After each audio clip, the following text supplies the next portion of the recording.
পাকিস্তানের সবচেয়ে বড় প্রদেশ বালুচিস্তান নিজেকে স্বাধীন রাষ্ট্র হিসাবে ঘোষণা করে দিয়েছে।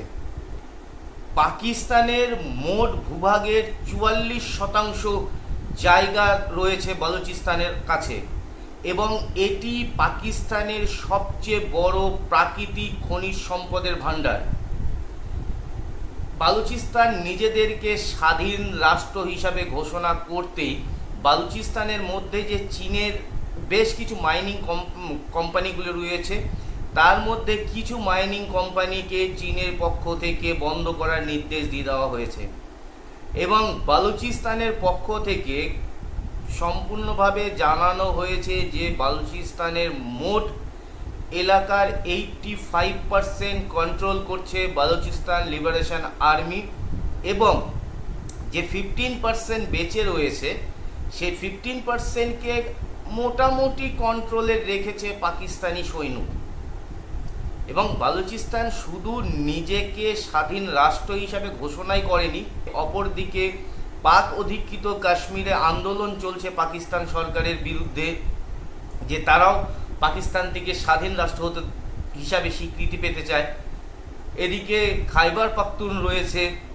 তাহলে মোটের উপর এখন কি পাকিস্তান শুধুমাত্র পাঞ্জাব প্রদেশ নিয়ে সীমাবদ্ধ থাকবে? এইটি এখন মূল বিষয়বস্তু হয়ে দাঁড়িয়েছে যে বালুচিস্তানের যে স্বাধীনতা সংগ্রাম, এটা আজকে থেকে না, আমরা দীর্ঘদিন ধরে দেখে আসছি। বালুচিস্তান পাকিস্তানের কাছ থেকে তাদের স্বাধীনতা দাবি করছে। এর পেছনে যে মূল কারণগুলো রয়েছে সেটি হচ্ছে বালুচিস্তানের পক্ষ থেকে বা বালোচদের পক্ষ থেকে দাবি জানানো হয় যে পাকিস্তান তাদের প্রাকৃতিক খনিজ সম্পদগুলোকে তুলে নিয়ে গিয়ে বিশেষ করে পাঞ্জাব প্রদেশের জন্য তারা খরচা করছে এবং নিজেদের খনিজ সম্পদ থাকার পরেও বালুচিস্তানের সাধারণ বাসিন্দা বা সাধারণ জনগণরা নিজেরা ঠিক মতন দুবেলা পেট পুড়ে খেতে পায় না। এর আগেও বালুচিস্তান লিবারেশন আর্মির পক্ষ থেকে পাকিস্তানের একটি ট্রেন হাইজ্যাক করা হয়, পাকিস্তানের বিভিন্ন সৈন্য ছাউনির উপর বালুচিস্তান লিবারেশন আর্মির আক্রমণ করা হয়েছে।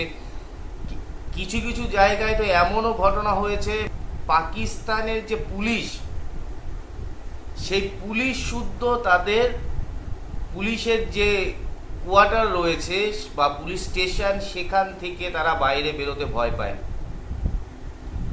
আলটিমেটলি বালুচিস্তান এখন প্রায় পুরোপুরি বালোচদের কন্ট্রোলে। এইখানে আপনারা বিগত দিনে দেখেছেন যেহেতু বালুচিস্তান লিবারেশন আর্মির কাছে তাদের ট্যাঙ্ক নেই, অত্যাধুনিক অস্ত্র সরঞ্জাম নেই, যেমন ফাইটার জেট নেই, হেলিকপ্টার নেই, তাদের নেভি নেই, ভালো মিসাইল সিস্টেম নেই, তারপরেও তারা পাকিস্তান আর্মির সাথে ক্রমাগত সংঘর্ষ চালিয়ে যাচ্ছিল এবং দীর্ঘদিন ধরে তারা এই দাবি জানিয়ে আসছিল যে বালুচিস্তানকে স্বাধীন রাষ্ট্র হিসাবে স্বীকৃতি দিতে হবে। আলটিমেটলি আজকে তারা স্বাধীন রাষ্ট্র হিসাবে ঘোষণা দিয়ে দিয়েছে। এইবার এমন একটা পরিস্থিতি যখন বিশ্ব এখন দুই ভাগে বিভক্ত। একদিকে আমরা দেখছি রাশিয়া ইউক্রেনের দীর্ঘদিনের যুদ্ধ, তারপরে ইরান আমেরিকার যুদ্ধ, এদিকে ইসরায়েল হামাসের যুদ্ধ। এই একটা ডামাডোল পরিস্থিতিতে বালুচিস্তানের পক্ষ থেকে যখন নিজেদেরকে স্বাধীন ঘোষণা করা হয়েছে, তার মানে কি গোটা বিশ্বের নজর এখন বালুচিস্তান নিজেদের দিকে আকর্ষণ বা টানতে চাইছে। যে পাকিস্তান যে গোটা বিশ্বের কাছে শান্তি দূত হয়ে ঘুরছিল, তারা দেখাতে চাইছিল যে শান্তিদূত আমরা, এই যুদ্ধ থামাবো, ওই যুদ্ধ থামাতে আমরা মিডলম্যান হিসাবে কাজ করব। কিন্তু আলটিমেটলি তার নিজের ঘরেই এখন যুদ্ধ লেগে গেছে এবং পাকিস্তান খণ্ডিত হওয়া এখন শুধু সময়ের অপেক্ষা। আর অপরদিকে পাকিস্তানের প্রধানমন্ত্রী এবং পাকিস্তানের যে চিফ অফ আর্মি স্টাফ, তারা তো এখন আমেরিকাকে খুশি করতে ব্যস্ত। আগে নিজের দেশকে সামলান, অপরদিকে পাক অধিকৃত কাশ্মীরের যে আন্দোলন চলছিল সেই আন্দোলন আপাতত কয়েকদিনের জন্য স্থগিত রাখা হয়েছে, কারণ পাকিস্তানের প্রশাসন এবং প্রধানমন্ত্রী সেই আন্দোলনকারীদের সঙ্গে কথা বলতে চেয়েছে এবং তাদেরকে প্রতিশ্রুতি দিয়েছে তারা আমরা তাদের সাথে কথা বলবো।